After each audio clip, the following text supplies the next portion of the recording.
एक गांव में एक धनवान साहूकार रहता था। उस गांव में उसका आभूषण बनाने का और बेचने का व्यापार था। उसका छोटा सा परिवार था। परिवार में उसकी पत्नी और उसके 2 बेटे थे। वह हर रोज आभूषण का व्यापार कर वो बहुत धन कमाता था और वह अपने परिवार का अच्छे से पालन पोषण करता था। परंतु साहूकार के जो 2 बेटे थे उनके स्वभाव बहुत ही विपरीत थे। साहूकार का जो बड़ा बेटा था उसका नाम रमेश था। वह बहुत ही भोला भाला और शर्मिला स्वभाव वाला था। वह सबके साथ अधिक बातचीत नहीं करता था। वह सबके साथ अधिक घुल मिल नहीं जाता था। गांव वाले लोग भी वह भोला और मूर्ख होने के कारण उसका अधिक फायदा उठाते थे। उससे अपने सारा काम करवा के लेते थे और बाद में उसे भगा भी देते थे। परंतु साहूकार का जो छोटा बेटा था उसका नाम केशव था। केशव बहुत ही चालाक और खुलकर जीवन जीने वाला लड़का था। वह सबसे अच्छे से बात करता था, सबके साथ मिलकर रहता था। साहूकार अपने बड़े बेटे के स्वभाव के कारण वो बहुत ही परेशान रहता था। कई बार उसके ऊपर चिल्लाता था और उसको कभी कभी मारते भी थे। इसी वजह से रमेश बहुत ही परेशान और डर कर रहता था। रमेश जब भी कुछ काम करने या कुछ करने की ठान लेता था वो मन में बसे डर के कारण वो नहीं कर पाता था। उसे हमेशा असफलता ही मिलती रहती थी। मन में बसे डर के कारण वह अच्छे से पढ़ाई नहीं कर पाता था और वह हर परीक्षा में नापास हो जाता था। उसके पिताजी उसके इस असफलता से बहुत ही परेशान रहते थे।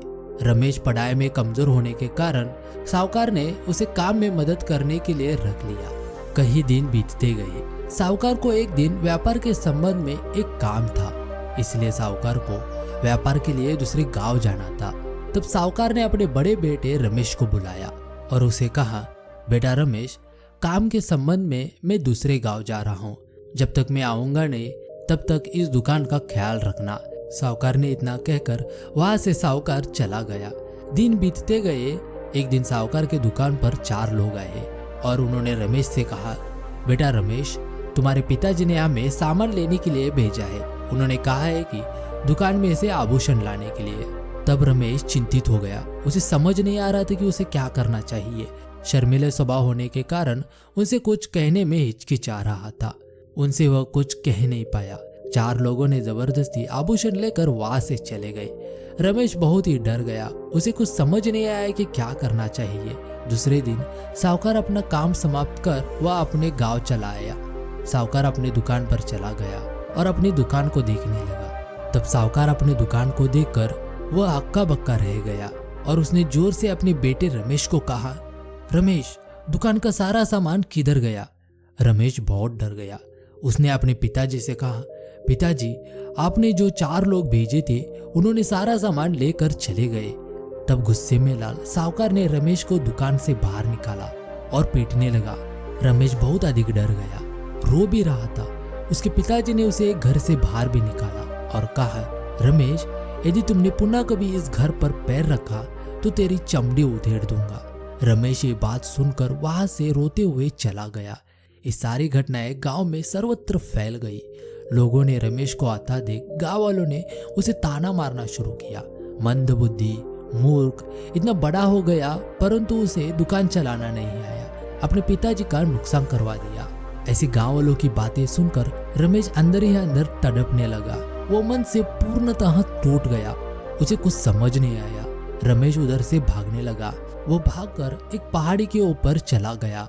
वह उधर अकेले ही बैठ गया। वो बहुत रो रहा था। उसे कुछ समझ नहीं आ रहा था कि क्या करना चाहिए। वह अपने आप से कह रहा था कि मेरी मूर्खता के कारण मेरे पिताजी का बहुत नुकसान हो गया।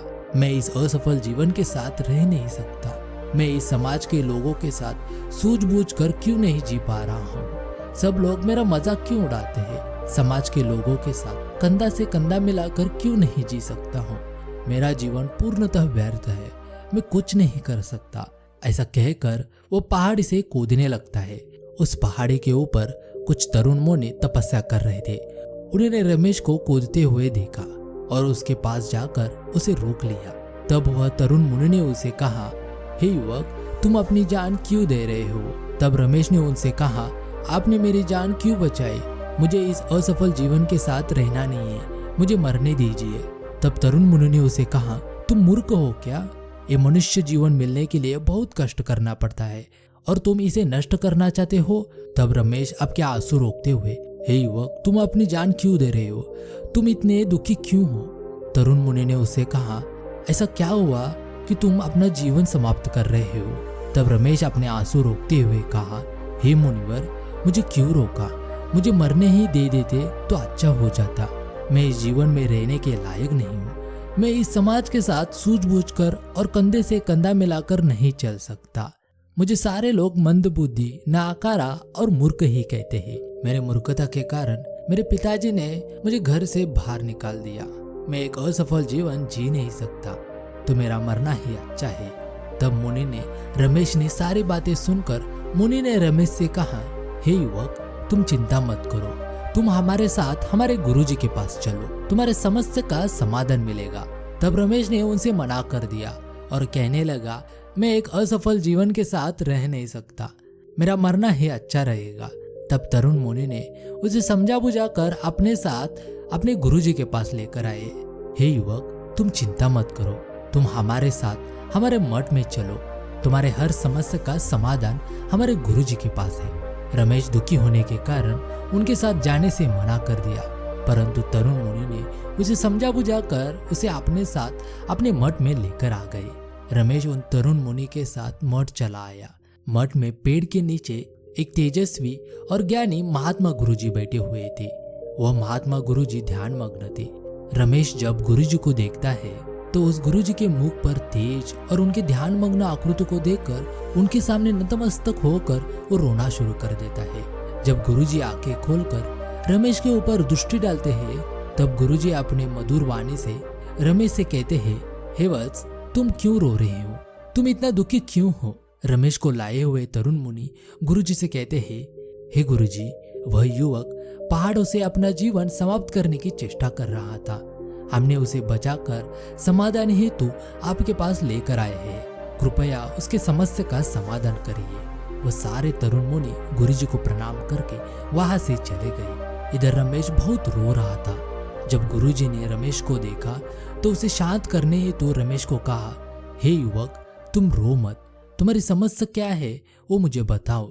रमेश ने अपने आंसू पोंछकर वो शांत हो गया। गुरुजी ने रमेश को पूछा, हे वत्स, तुम इतने दुखी क्यों हो और तुम अपना जीवन समाप्त क्यों कर रहे हो? तब रमेश ने अपनी सारी भूतकाल परिस्थिति बता दी। हे गुरुजी, मैं अपने जीवन में इस समाज के साथ क्यों नहीं जी पा रहा हूँ? हे गुरुजी, मैं जब भी कुछ काम करने की कोशिश कर रहा हूँ तो मेरे मन में बसे हुए डर के कारण मैं उस काम को कर नहीं पा रहा हूँ। मुझे हमेशा असफलता ही मिलती रहती है। मेरे शर्मीले स्वभाव के कारण मैं लोगों से अच्छे से बात भी नहीं कर पाता।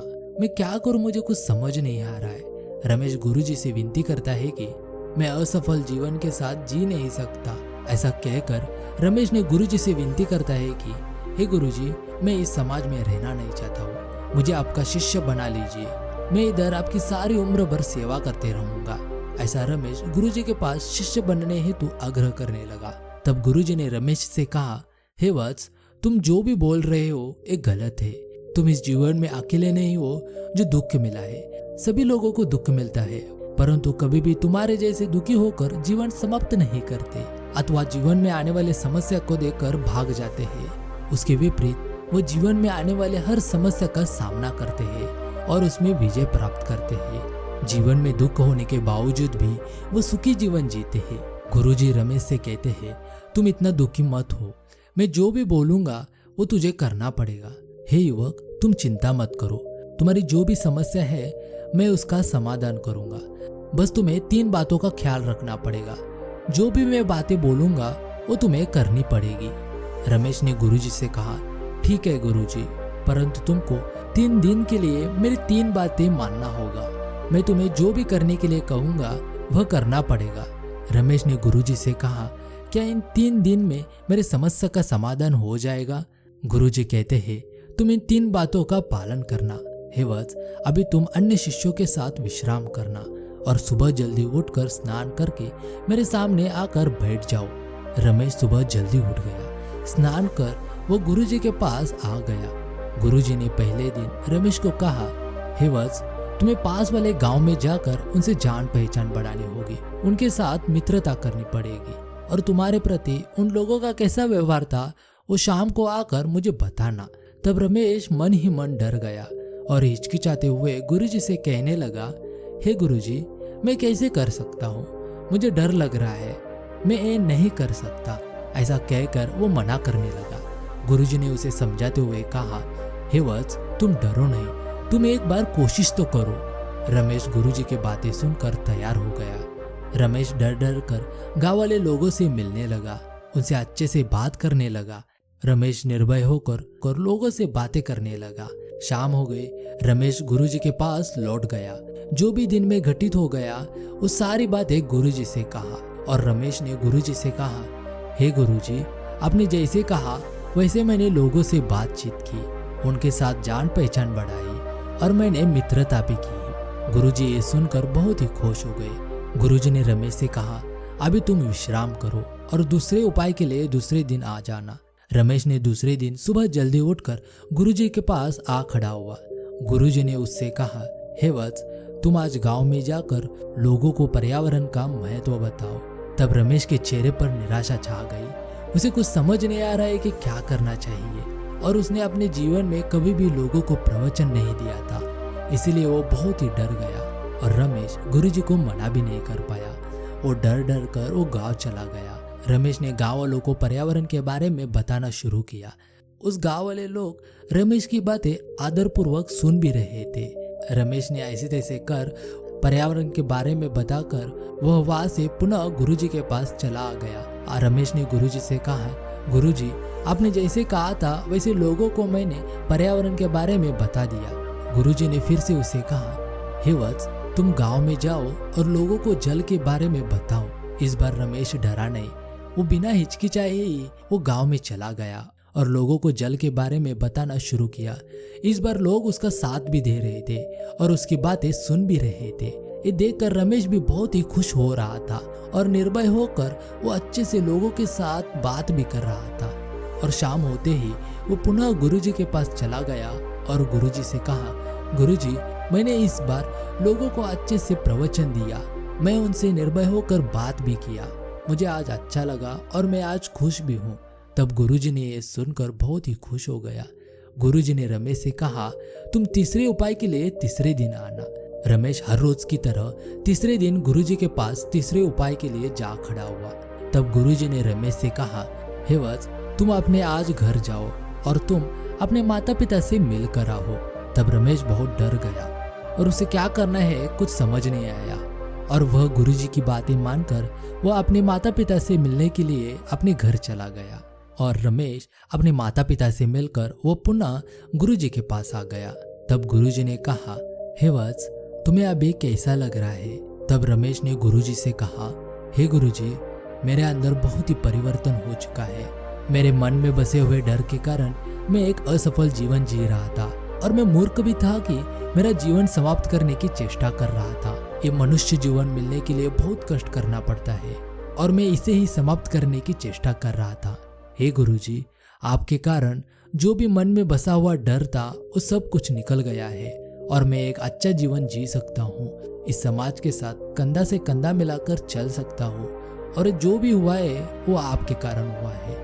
गुरुजी रमेश की बातें सुनकर बहुत ही खुश हो गया और प्रसन्न हो गए। रमेश अपने पुनः घर आकर अपने पिताजी से माफी मांगी और अपने माता पिता के काम में मदद करने लगा और एक अच्छे से जीवन जीने लगा। दोस्तों, जब हमारे मन में कोई डर रहता है या आत्मविश्वास की कमी रहती है तो हम कोई काम नहीं कर सकते।